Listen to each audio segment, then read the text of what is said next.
She was called the Ship of Dreams, a testament to human ingenuity and luxury. On her maiden voyage from Southampton to New York in April 1912, the RMS Titanic carried over 2,200 souls. The vessel was a marvel, declared unsinkable by its builders. This confidence was so complete that the number of lifeboats on board was legally sufficient, but far from enough for everyone. 4 days into the journey, in the freezing calm of the North Atlantic, a lookout spotted an iceberg directly ahead. Despite evasive maneuvers, the starboard side of the hull was breached below the waterline. Distress signals were sent out, but the nearest ship was hours away. In less than 3 hours, the grand vessel broke apart and sank beneath the waves. The chaos of the evacuation saw lifeboats launched partially empty while the majority of passengers were left behind. Over 1,500 people perished in the icy water. The rescue ship Carpathia arrived to a scene of scattered debris and a few hundred survivors. Investigations that followed exposed fatal flaws in safety regulations and shipbuilding practices. The disaster prompted immediate and sweeping changes to maritime law, including the creation of the International Ice Patrol.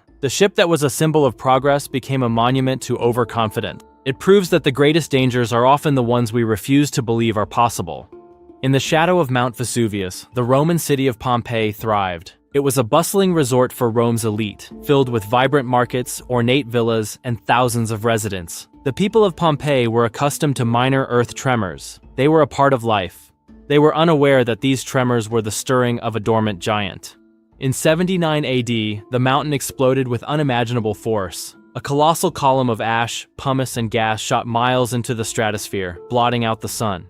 For hours, the city was bombarded with falling stones and suffocating ash. Then came the pyroclastic surges, superheated waves of gas and volcanic matter. Moving at incredible speeds, they instantly incinerated everything and everyone in their path. The city and its people were buried under dozens of feet of volcanic material. Their bodies decayed, leaving voids in the hardened ash that archaeologists later filled with plaster.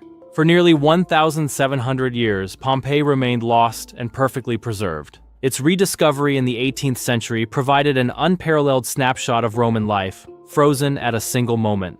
In the mid-19th century, the potato was not just a staple in Ireland, it was the foundation of survival. For millions of rural poor, it represented the line between sustenance and starvation. In 1845, a microscopic fungus-like organism called Phytophthora infestans arrived from North America. It was an airborne pathogen that thrived in the damp Irish climate, turning healthy potato crops into a black, inedible sludge. The blight swept across the country with terrifying speed, destroying up to half the nation's crop in its first year. The following seasons were even worse, leading to a total failure of the food supply for a third of the population. Despite the island producing other foods like grain and livestock, much of it was exported to Great Britain under guard. Landlords evicted countless families who could no longer pay rent. Soup kitchens and public works projects were wholly inadequate to address the scale of the suffering. Disease, including typhus and cholera, followed hunger, claiming hundreds of thousands of lives. A massive wave of emigration began, with millions fleeing on crowded, disease-ridden vessels.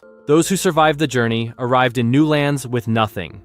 By 1852, Ireland's population had fallen by nearly 25% from death and migration. The event became a defining trauma in the nation's memory, permanently altering its demographic and political landscape. The day after Christmas in 2004 began like any other across the coastlines of the Indian Ocean. But deep beneath the waves off the coast of Sumatra, a massive shift was about to occur. A 9.1 magnitude undersea earthquake, one of the most powerful ever recorded, ruptured the seabed. This megathrust earthquake displaced a colossal volume of water, generating a series of powerful waves. On shores hundreds of miles away, the first sign was an unnatural and rapid withdrawal of the sea. The ocean pulled back, exposing the seafloor in a deceptive calm before the disaster. Then, the waves arrived, not as curling crests, but as fast-rising walls of water. They slammed into the coastlines of 14 countries, from Indonesia to Sri Lanka, India, and even the east coast of Africa. The energy unleashed was immense, sweeping away entire communities in minutes. Infrastructure was obliterated. Buildings, roads, and communication lines simply vanished. The human toll was staggering, with an estimated 230,000 people losing their lives. A global relief effort of unprecedented scale was launched in the aftermath. The event exposed the critical lack of a tsunami warning system in the Indian Ocean, a deficit that was quickly rectified. The disaster is now a benchmark for coastal preparedness and international cooperation. It demonstrates that nature's power is absolute, but human vulnerability is often a matter of preparation. In the early 1800s, the Cherokee, Choctaw, Chickasaw, Creek, and Seminole nations were established societies in the southeastern United States. They had adopted many Euro-American customs, including written constitutions and farming techniques. This progress did not protect them from the relentless demand for land from white settlers. In 1830, President Andrew Jackson signed the Indian Removal Act into law, authorizing the federal government to force indigenous peoples from their ancestral homes. Despite legal challenges, including a Supreme Court victory for the Cherokee, the policy was brutally enforced. Between 1831 and 1838, tens of thousands of men, women, and children were rounded up by the U.S. military. They were compelled to march more than 1,000 miles west to designated Indian Territory, now Oklahoma. The journey was poorly organized, with inadequate food, water, and shelter. People walked through brutal conditions, freezing winters and scorching summers, with little more than the clothes they wore. Thousands died from disease, starvation, and exhaustion along the way. The routes they were forced to travel became known as the Trail of Tears. The survivors had to rebuild their nations from scratch in a new, unfamiliar land. The removal fractured their societies and resulted in the loss of immeasurable cultural knowledge and life. From the 16th to the 19th centuries, one of the largest forced migrations in history unfolded across the Atlantic Ocean. It was a system built to serve the economic demands of European colonies in the Americas. European traders established posts along the African coast, exchanging goods like guns and textiles for human beings. Millions of Africans were captured in conflicts and raids, often facilitated by rival African states, and marched to these coastal forts. There they were packed into the dark, suffocating holds of slave ships for the brutal journey known as the Middle Passage. Chained together with barely any room to move, they endured horrific sanitary conditions, malnutrition, and violence. The voyage could last for months, and the mortality rate was extremely high. Those who survived were sold at auction in ports across the Americas.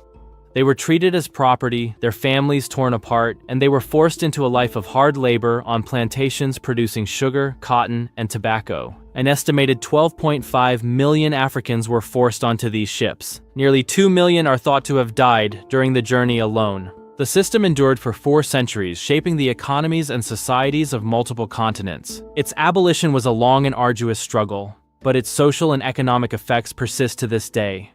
The trade is not a closed chapter of history. It has become the foundation of modern conversations about race and inequality. It reveals how economic greed can be used to justify a system of staggering inhumanity. The morning of September 11, 2001, began as a bright, clear, late summer day on the east coast of the United States. Millions of people were starting their workday, unaware that the world was about to change. In a coordinated act, 19 terrorists hijacked 4 commercial airliners. Their targets were iconic symbols of American economic and military power. At 8:46 a.m., American Airlines Flight 11 struck the North Tower of the World Trade Center in New York City. 17 minutes later, United Airlines Flight 175 hit the South Tower, confirming to a watching world that this was a deliberate attack. At 9:37 a.m., American Airlines Flight 77 crashed into the Pentagon in Arlington, Virginia. The 4th plane, United Airlines Flight 93, crashed into a field in Pennsylvania. Evidence suggests that passengers and crew, after learning of the other attacks, fought back against the hijackers, preventing it from reaching its target in Washington, D.C. The structural damage and intense fires caused both World Trade Center towers to collapse, engulfing lower Manhattan in a massive cloud of dust and debris.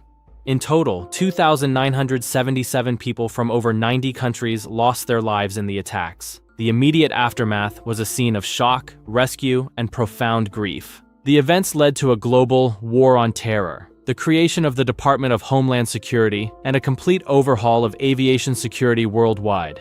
The site of destruction has been transformed into a place of remembrance.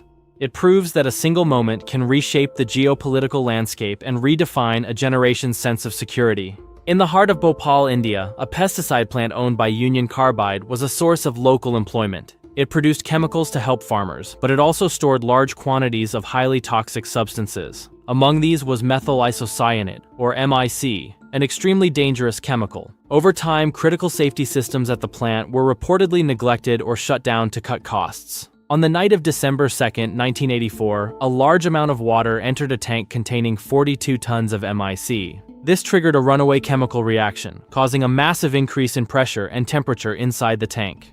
The emergency vent released a dense toxic cloud directly into the atmosphere. Heavier than air, the gas blanketed the sleeping city, affecting the hundreds of thousands living in nearby shanty towns. People awoke to a burning sensation in their eyes and lungs, causing panic and a desperate flight for safety. The immediate death toll was in the thousands, as the gas caused direct damage to the lungs and other organs. In the days and weeks that followed, many more succumbed to the effects of their exposure. The disaster became the subject of a protracted legal battle over compensation and responsibility. The long-term consequences have been severe, with survivors facing chronic health issues and subsequent generations experiencing a high rate of birth defects. The plant is now a derelict monument to industrial negligence. By August 1945, World War II had raged for 6 years, but the conflict in the Pacific was not yet over. The United States, having completed the top-secret Manhattan Project, now possessed a weapon of unprecedented power. President Harry S. Truman authorized the use of the atomic bomb, believing it would force Japan's surrender and avoid a costly invasion. The city of Hiroshima, a major industrial and military hub, was chosen as the first target.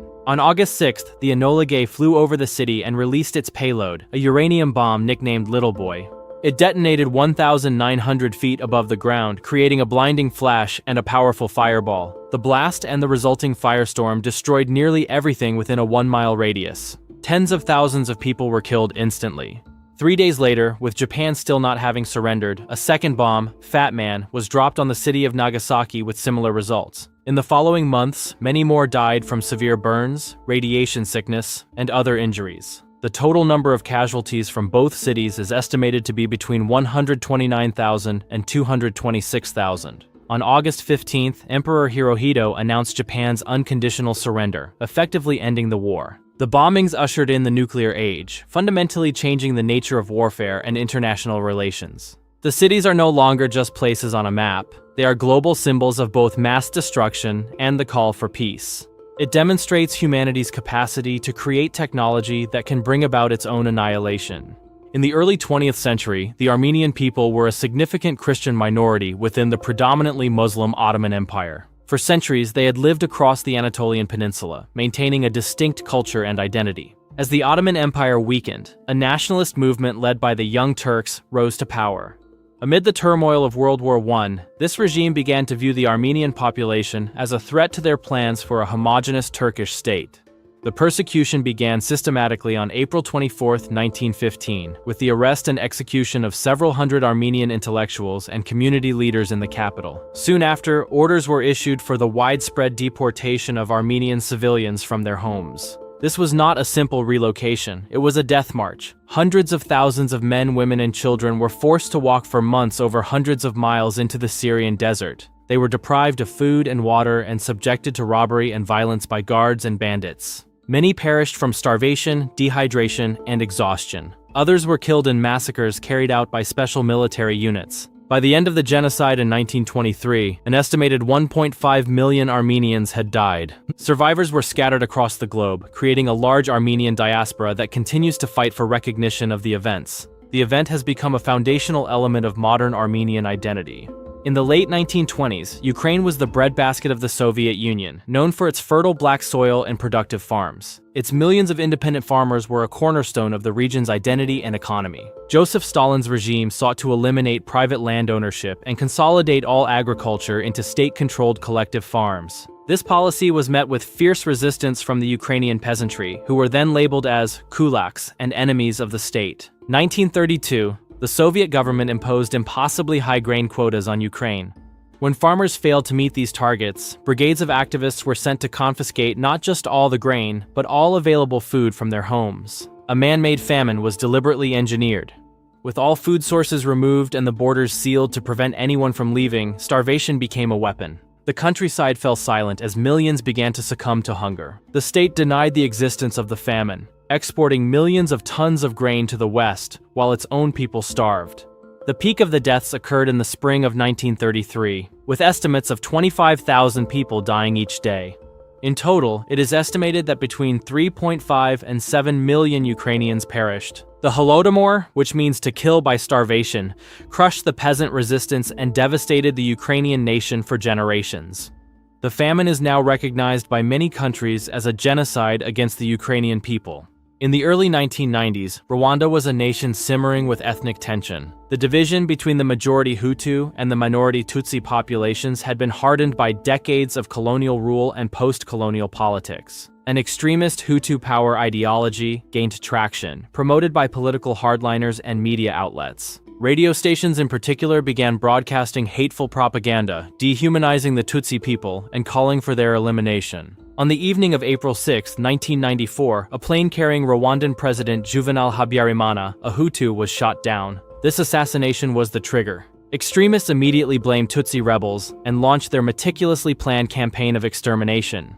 Roadblocks were set up across the country, and identity cards were checked to separate Hutu from Tutsi. The perpetrators were not just soldiers, but ordinary citizens. Neighbors turned against neighbors, incited by the government and militia groups like the Interahamwe. For 100 days, a wave of intimate and brutal violence swept across the country. People were killed in their homes, in schools, and even in churches where they had sought refuge. The international community largely failed to intervene, withdrawing peacekeepers instead of reinforcing them.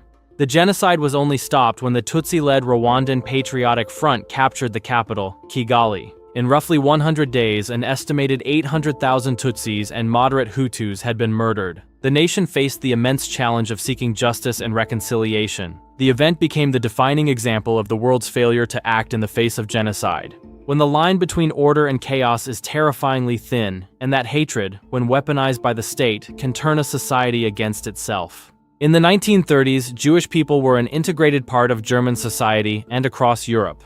They were doctors, artists, shopkeepers, and neighbors, woven into the fabric of their respective nations. The rise of the Nazi Party in Germany brought with it a virulent, state-sponsored anti-Semitism.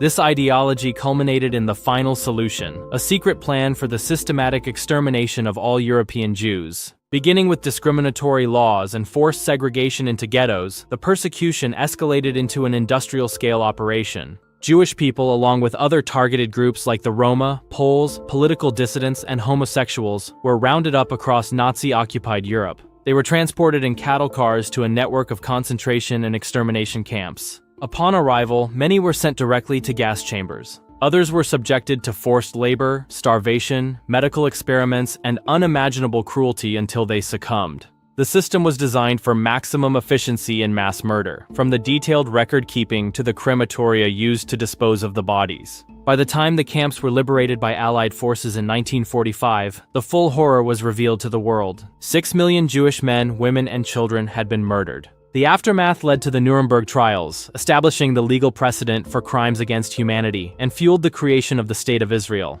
The Holocaust is not simply an event, it is the benchmark of absolute evil. In the mid-14th century, Europe was a world of growing cities and expanding trade networks. Its population was larger than ever before, but it was also vulnerable to forces it could not see or understand. The bacterium Yersinia pestis, the cause of bubonic plague, originated in Central Asia. It traveled along the Silk Road, carried by fleas on black rats that were common passengers on merchant ships. In 1347, the plague arrived in Sicily, and from there, it spread with terrifying speed. People would fall ill with fevers and painful swellings, called buboes, in their lymph nodes, with death often following within days. The sheer number of the dead overwhelmed society's ability to cope. Lacking a scientific understanding of disease, people turned to religious extremism, scapegoating, or hedonism. Social structures collapsed. Parents abandoned children, and priests refused to give last rites. Within 5 years, the Black Death had swept through nearly all of Europe. It is estimated to have killed between 30 and 60% of the continent's population, up to 200 million people. The plague returned in waves for centuries, though never as devastating as the first outbreak. The massive population loss led to profound long-term changes, including labor shortages that empowered the surviving peasantry and helped erode the feudal system. The event is now understood not as divine punishment, but as a biological catastrophe. It shows how a microscopic organism can bring a civilization to its knees, reordering the course of history itself. In the heart of the ancient world, in the city of Alexandria in Egypt, stood a beacon of human intellect. The Great Library was more than a collection of scrolls. It was the world's first universal research institute. For centuries, it was the center of Western scholarship, housing perhaps 500,000 texts from across the known world. Here, brilliant minds mapped the stars, calculated the circumference of the Earth, and laid the foundations of geometry, medicine, and literature. The library's end was not a single event. but a slow, painful decline spanning centuries. One of the most famous incidents occurred in 48 BC, when Julius Caesar became embroiled in a civil war in Alexandria. During the fighting, he set fire to enemy ships in the harbor. According to some ancient accounts, the flames spread to parts of the city and destroyed a significant warehouse of scrolls adjacent to the library. This was a severe blow, but it was not the final one. The library suffered from budget cuts under Roman rule and further destruction during subsequent conflicts and religious purges. What one fire started, centuries of neglect, conflict, and dogmatism completed. By the time the main library ceased to exist, its unique collection had been scattered or lost. We can only speculate about the scientific discoveries and literary masterpieces that vanished forever, potentially setting back progress by centuries. The library is no longer a physical place. It is a symbol for the fragility of knowledge. While it does not compare to the loss of human life, the destruction of knowledge creates a different kind of devastation, a void that can never truly be filled. These stories, etched into our collective memory, show that history's path is paved with both progress and profound loss. If you found this historical reflection valuable, please consider giving it a like and leave a comment and subscribe for more. Thank you for watching.